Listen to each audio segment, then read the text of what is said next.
السلام علیکم پیارے بچوں، کیسے ہیں آپ سب؟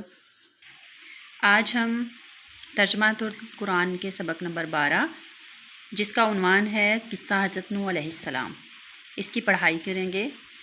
سب سے پہلے تعارف بیان کرتے ہیں کہ حضرت نوح علیہ السلام اللہ تعالیٰ کے پیغمبر تھے۔ آپ نے تقریباً 950 سال تک اپنی قوم کو اللہ تعالیٰ کی طرف بلایا، مگر آپ کی قوم کا جواب یہ تھا کہ آپ بھی ہماری طرح کے ایک عام آدمی ہیں۔ اگر اللہ تعالیٰ کسی کو بطور رسول بھیجتا تو وہ فرشتہ ہوتا۔ آپ کی تقریباً 950 سال کی محنت کے بعد صرف 80 لوگوں نے دین اسلام قبول کیا۔ حضرت نوح علیہ السلام کی قوم کے لوگ اللہ تعالیٰ کو بھول چکے تھے اور ایک اللہ تعالیٰ کی بجائے انہوں نے مٹی اور پتھر کے کئی معبود بنا لیے تھے۔ ہر گھر میں بت رکھے ہوئے تھے جن کی وہ پوجا کیا کرتے اور ان سے مرادیں مانگا کرتے تھے۔ اللہ تعالیٰ نے حضرت نوح علیہ السلام کو انہی لوگوں کی طرف نبی بنا کر بھیجا تاکہ وہ ان کو صحیح راستہ دکھا سکیں۔ حضرت نوح علیہ السلام بہت تحمل مزاج اور بہت اچھے مقرر تھے۔ توحید کی دعوت۔ حضرت نوح علیہ السلام نے اپنی قوم کو اللہ تعالیٰ کے احسانات بتا کر کہا کہ ان بے کار بتوں کی پرستش چھوڑ کر ایک اللہ تعالیٰ کی عبادت کرو اور میں اس کی تم سے کوئی اجرت نہیں مانگتا، تمہاری ہی بھلائی کے لیے تم کو نصیحت کرتا ہوں۔ ان لوگوں نے حضرت نوح علیہ السلام کا مذاق اڑایا اور کہا، بھلا یہ بتاؤ کہ تم نبی کیسے بن گئے؟ تم تو ہمارے جیسے گوشت پوست کے بنے ہوئے انسان ہو اور ہم ہی میں پیدا ہوئے ہو۔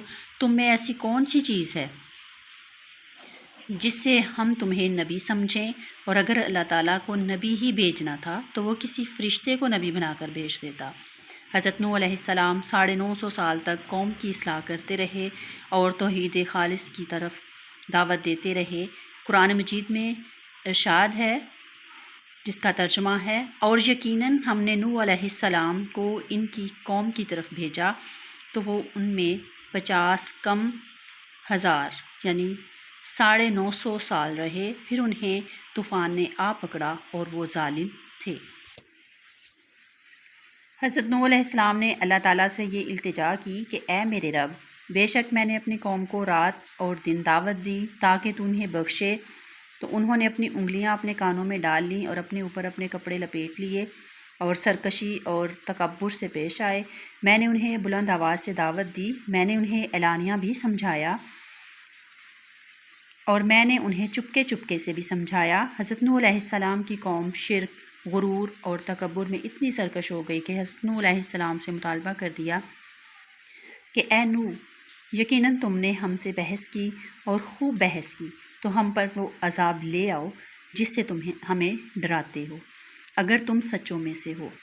حضرت نوح علیہ السلام نے نہایت ہی مجبور ہو کر اپنی سرکش قوم کے لیے بدعا کی، تو انہوں نے اپنے رب سے دعا کی، بے شک میں مغلوب ہوں، بس تو ہی بدلہ لے۔ اے میرے رب، بے شک میری قوم نے مجھے جھٹلایا، لہٰذا تو فیصلہ فرما دے میرے درمیان اور ان کے درمیان کھلا فیصلہ، اور مجھے نجات عطا فرما اور ان کو بھی جو میرے ساتھ ہیں ایمان لانے والوں میں سے ہیں۔ حضرت نوح علیہ السلام کی کشتی۔ اللہ تعالیٰ نے حضرت نوح علیہ السلام کو حکم دیا کہ ایک کشتی بناؤ اور یہ بھی حکم دے دیا کہ دیکھنا اب کسی کی سفارش نہ کرنا، اب ان پر ضرور عذاب نازل ہو کر رہے گا۔ حضرت نوح علیہ السلام اپنے رب کے حکم کے مطابق کشتی بنانے میں لگ گئے۔ جب آپ کشتی بنا رہے تھے تو قوم کے لوگوں نے ان کا مذاق اڑانا شروع کر دیا اور طعنے دے رہے تھے۔ جب کشتی تیار ہو گئی تو اللہ تعالیٰ نے حکم دیا کہ ان لوگوں کو کشتی پر سوار کر لو جو مجھ پر ایمان لے آئے ہیں، اور ہر جانور کا ایک ایک جوڑا بھی کشتی میں رکھ لو۔ قوم پر اللہ تعالیٰ کا عذاب۔ اللہ تعالیٰ کے حکم سے زمین سے پانی پھوٹ پڑا، ساتھ ہی موسلادھار بارش بھی شروع ہو گئی، زمین پر پانی بلند ہونے لگا اور حضرت نوح علیہ السلام کی کشتی پانی میں تیرنے لگی۔ پانی بڑھا تو حضرت نوح علیہ السلام نے دیکھا کہ ان کا بیٹا پانی میں ڈوبنے لگا ہے۔ آپ نے اسے آواز دی کہ اب بھی آ جاؤ، خدا کے عذاب سے بچ سکو گے، مگر اس نے جواب دیا، تم جاؤ، میں کسی پہاڑ کی چوٹی پر چڑھ کر اپنی جان بچا لوں گا۔ پانی اب طوفانی سیلاب کی شکل اختیار کر چکا تھا۔ دنیا کے نافرمان اور سرکش لوگ اس سیلاب میں نیست و نابود یعنی کہ تباہ و برباد ہو گئے اور سیلاب کی نظر ہو گئے، اور حضرت نوح علیہ السلام کی کشتی جودی پہاڑ کی چوٹی پر جا کر ٹھہر گئی۔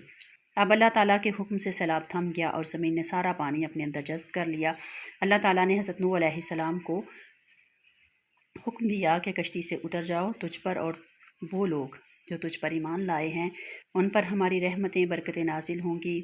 چونکہ اس طوفان میں دنیا کے تمام لوگ ہی فنا ہو گئے تھے، صرف چند لوگ ہی زندہ بچے تھے، اس لیے حضرت نوح علیہ السلام کو آدم ثانی یعنی انسانوں کا دوسرا باپ بھی کہا جاتا ہے۔ انہی کی اولاد اس وقت دنیا میں آباد ہے۔ تو بیٹا یہ تھا آج کا ہمارا سبق، آپ نے اس کی پڑھائی بہت اچھی طریقے سے کرنی ہے اور اپنا بہت سا خیال رکھنا ہے۔ اللہ حافظ۔